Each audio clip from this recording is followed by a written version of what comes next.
তালহা ইবনে Ubaidullah পয়গম্বরকে বলেন, পয়গম্বর, আমার জানার বিষয় হলো যে সাহাবী নিজের রক্ত বিলীন করে দিয়ে শাহাদাত বরণ করে মারা গেছে, ওই সাহাবী তো আগে জান্নাতে যাওয়ার কথা ছিল, কিন্তু ফেরেশতা শহীদ ব্যক্তিকে আগে জান্নাতে না নিয়া স্বাভাবিক অবস্থায় বিছানায় মারা গেছে, ওই ব্যক্তিকে আগে জান্নাতে নিলে কেন?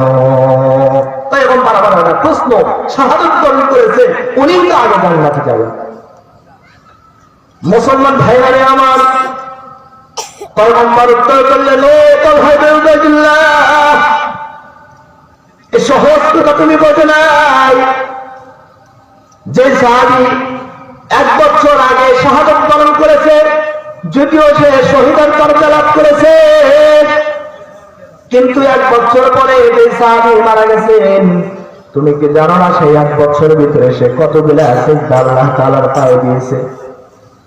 1 বছর বেশি ব্যবধানের কারণে, 1 বছর বেশি হায়াত পাওয়ার কারণে কত নামাজ সে পড়েছে, কত তাসবিহ তাহলিল করেছে, কত কোরআন খতম করেছে, রমজান মাসের মতো মুবারক পূর্ণ মাস পেয়েছে, লাইলাতুল কদর পেয়েছে, শবে বরাত করেছে, এরকম কত ইবাদত সে বেশি করেছে, এত বেশি ইবাদত করেছে 1 বছর বেশি বেঁচে থাকার কারণে।